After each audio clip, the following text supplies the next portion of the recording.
Trump is currently deciding if he's going to strike at Iran. Now, if he does, and Iran responds by closing the Strait of Hormuz, things are going to get really bad.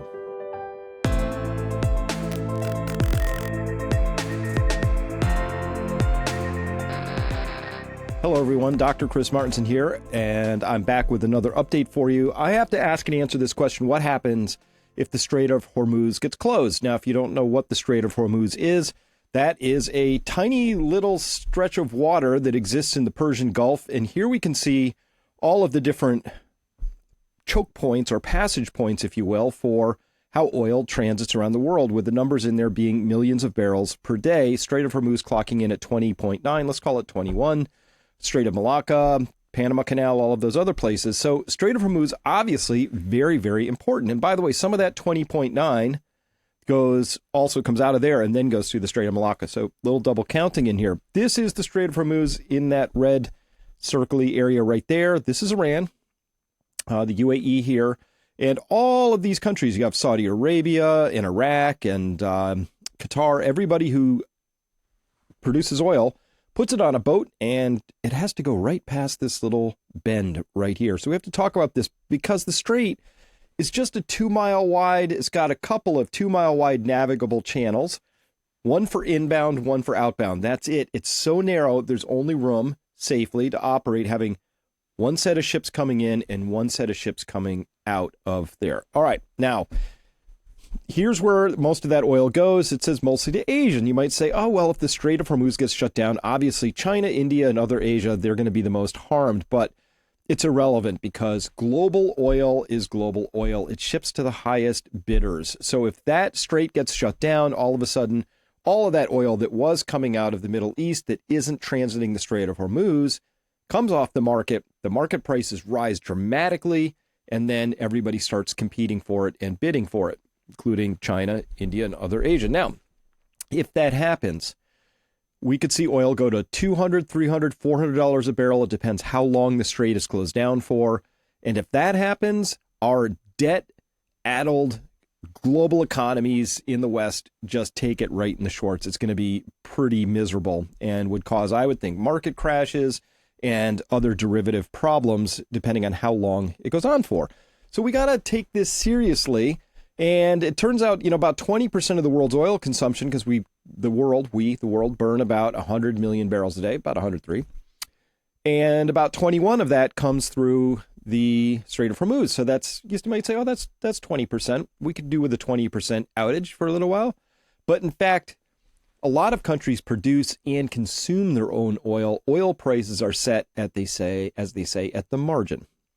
That means that the exported oil is the stuff that actually matters. The stuff that goes on the boats goes somewhere else. And because of that dynamic, we find out that about 40 to 50% of all the exported oil on a daily basis actually passes through the Strait of Hormuz. So that makes it very, very significant. 40 to 50% of all exported oil goes right through the strait. Now, already in the Iran-Israel dust-up, if we can call it that, we can already see that there have been a few attacks here. One at the South Pars field, one at the Fajr Jam, the Cass refinery here. Two places Israel's already struck some of the infrastructure here in the Persian Gulf. So Iran has been saying quite clearly, well, if that happens, or if this goes on further, or if we get more attacks, or something happens, we will close the Strait of Hormuz down. Now, can they do that? That's the question. A lot of armchair warriors out there. I'm one of them. But I'm going to give my case, as I always do. I'm going to bring you the goods. So let's talk about this with some data, and then you can make up your own mind what you think. Now, here's the Strait of Hormuz from Google Earth, just a little bit zoomed in, and I just drew a sloppy red line in here just to show how tight of a corner the ships have to take. Remember, there's just one shipping channel coming in, one outbound. And think about a super tanker, a big, giant, huge ship full of oil trying to take a corner that sharp. Obviously, it's going to be moving relatively slowly, but there's not a lot of room here, even though, this is 10 kilometers, give or take, a little over 4 miles. So that feels like a huge amount of territory and area, but it's really not when you're talking about ships this large. So 2-mile strip coming in, 2-mile wide strip coming out. That's the whole thing. And so obviously, too, you can see the shore is right here, and that's just very, very close. So let's listen in and hear. This came from, this predates the conflict that we're in right now, but I thought this was a reasonably stated position so that we can understand it from the Iranians' position. Here's how they think about this at this stage.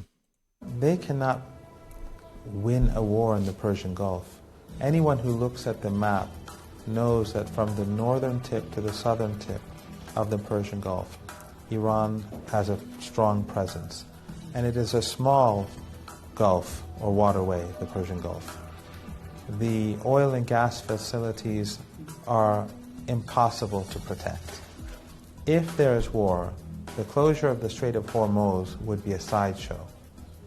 That would be nothing in comparison to the complete and utter destruction of all the oil and gas facilities in the Persian Gulf, as well as all the tankers, and in the Gulf of Oman as well. Nothing will be left. It will take many, many years for these assets to be rebuilt in case there is a war.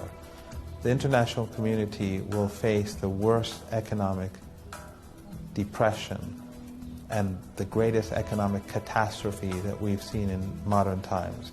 And it will be blamed on the United States for initiating conflict and for exiting the nuclear deal and for leading the world to this situation. And this is something that the Pentagon understands and the CIA understands. Maybe a foolish person like Bolton or Pompeo who have abnormal world views, they may think otherwise. But the deep state of the United States recognizes the limitations of their power and the consequences of such foolishness. If the United States or anyone else in any way or form use the countries on the other side of the Persian Gulf to harm Iran, then it is completely legitimate for the Iranians to retaliate. Well, I would agree. I think that people like Pompeo and Bolton do have bizarre worldviews, and they do think that they can get away with something like just attacking Iran, and somehow Iran has no cards on the table. Obviously, they've got a very big card on the table. The Strait of Hormuz is, and I hope there are people in the deep state, in the Pentagon, in the CIA, who aren't crazy, like Pompeo and Bolton, who understand the realities of the situation. So is it possible for Iran to shut down the Strait of Hormuz? Now, as I showed you, it's just this little tiny little bend right here. Geographically, there's a lot of, it's very hard to escape just what a choke point this is. 21 million barrels a day coming across this thing. That's about 50 kilometers right there that I'm indicating. And all of this is very ruggedish sort of coastline. There's towns everywhere, and I'm going to show you why that matters in a second. But Iran just put out this video I just came across it this morning, so let's look at it now. They're looking at an underground naval base, and what do we see?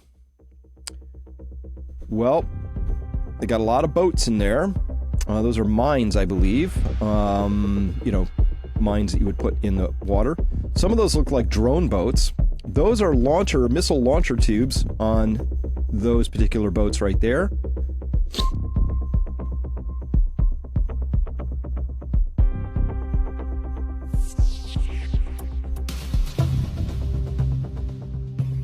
So that's the idea. These speedboats would come out, they would fire these missiles off, and off they would go, and those would be directed against ships. And if they hit them, that makes a hole in the ship, and when ships get holes in them, they sink. So that's just sort of a video. We're going to go through and look at the actual missiles in just a second so that you can make up your own mind what you think is possible, what is likely here. But first, we're going to hear from my favorite sponsor. I know what's plaguing you. You feel like everybody around you has gone insane. Hello, Dr. Chris Martinson here. Look, we've built a world on cheap oil, endless growth, and borrowed time. But the cracks are showing. Inflation's up, resources are thinning, and the old rules don't seem to apply anymore. I've tracked this for years, from the crash course to today, and I'm not here to sugarcoat it. At Peak Prosperity, I'm your information scout, hunting down the facts, cutting through the noise, and showing you how to adapt. This isn't just information, it's a lifeline. The game is changing fast. Are you ready? Subscribe to Peak Prosperity now, and let's get ahead of the curve. All right, welcome back. Let's carry on and look at this after we looked at those speedboats. I just drew some crude lines on this map right here to show you a couple things. That's the 100-kilometer mark. That's 200 kilometers here. So you could, if you had a missile that could go 100 kilometers, you could be anywhere inside this red arc, and you could hit something that's right in the center of that. Obviously, if you had a thing right here, you could hit something way over here. I'm just showing from the center point of the choke point of the Strait of Hormuz, you could launch from anywhere in here and you could hit a ship right in the center of that. And if you had a missile that could reach 200 kilometers, you could be anywhere in this arc right here and still hit a ship right in the center of that. Now, is that realistic? 100, 200 kilometers sounds like a long way. Well, let's start with this. The anti-ship ballistic missile. Ballistic missile means it goes up, comes down very fast, that Iran has. And by the way, Iran has just shown us that they know how to launch these things and they can hit targets a very long way away. Some of their missiles are reaching well over 1,500 kilometers into, say, Haifa, Israel, or in Tel Aviv.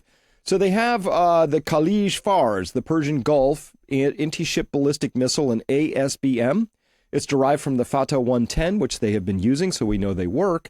And, approximate range is 300 kilometers. 300 kilometers. So now we're going to have to imagine a red line way out here. You could have that little truck parked anywhere within that 300 kilometer range, and you could hit a ship anywhere in here at that point in time. 300 kilometers gets you there. That transporter's not very big. It'll fit in a medium-sized garage. This missile uses an electro-optical infrared seeker for terminal guidance, enabling it even to hit a target that is a moving naval vessel. Carried on mobile truck launchers, approximately 650 kilograms with a speed of Mach 3. So it's going to be committing two sorts of violent acts. It's going to have kinetic energy just from traveling that fast, weighing that much, just hitting a ship. When you weigh that much, even without a warhead, you're making some holes in it. And it's got 650 kilos of explosive on there. So this is going to be, and particularly if it's ballistic and coming straight down and hulling a ship, like it's going to create a lot of damage and sink ships very quickly. And it is specifically an anti-ship ballistic missile. So they got those. Well, they also have the one based off of the Fatah 110. They have the H1 and H2. And by the way, these also range about 300 kilometers. They're equipped with anti-radiation homing seekers designed to target radar emissions from either land-based Hormuz 1 or sea-based Hormuz 2 platforms, making them effective against ships with active radars, reported at a Mach 4 to 5, so 4 to 5 times the speed of sound, and about 500 kilos of explosive on there, 1,000-pound warhead. Again, going to make a lot of damage. And look, it's launching off of a little tiny truck-based platform. Or how about this one? The Zulfiqar Basir. This is an anti-ship, also a ballistic missile. You see pictures of them right here down below me. Range is 700 kilometers. Also features an electro-optical terminal seeker, similar to the Khalij Fars, for targeting moving ships.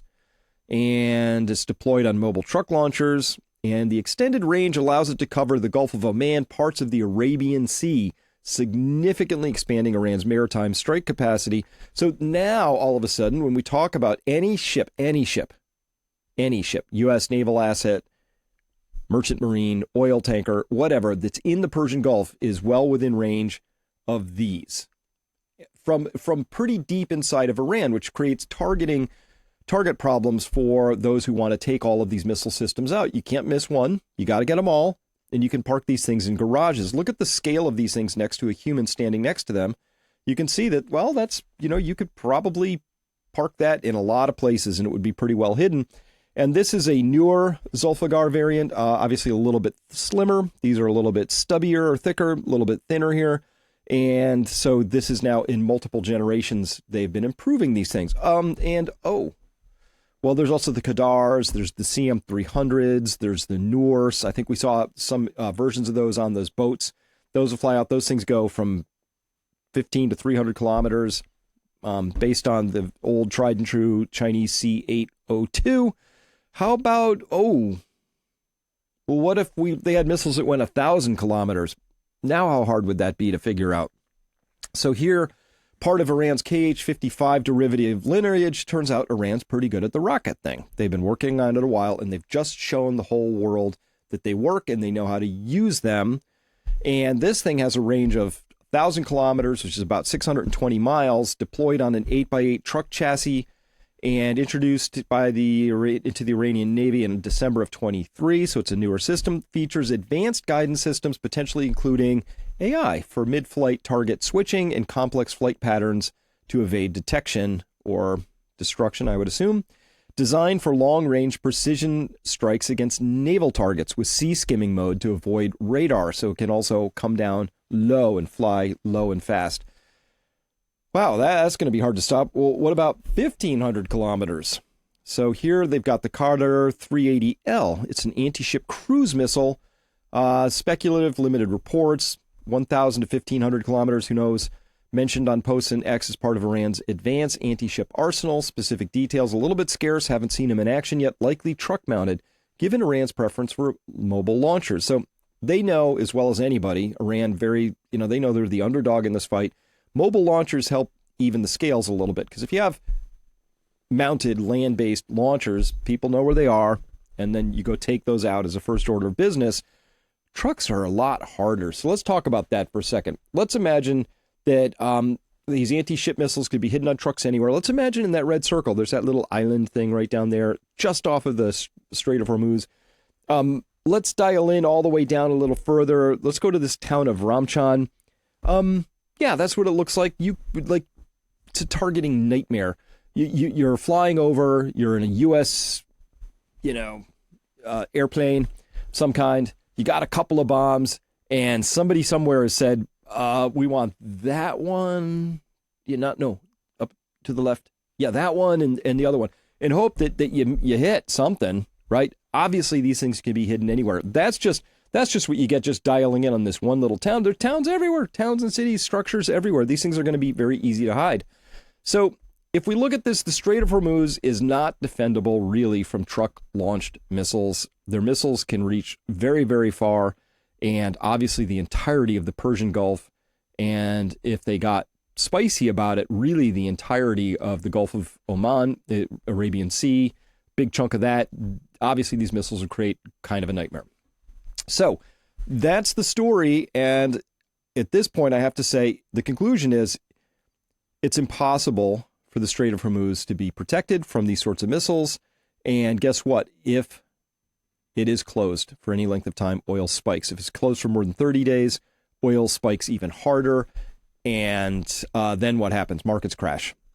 We have a very, very precarious situation in the West right now with the United States deficit spending like crazy.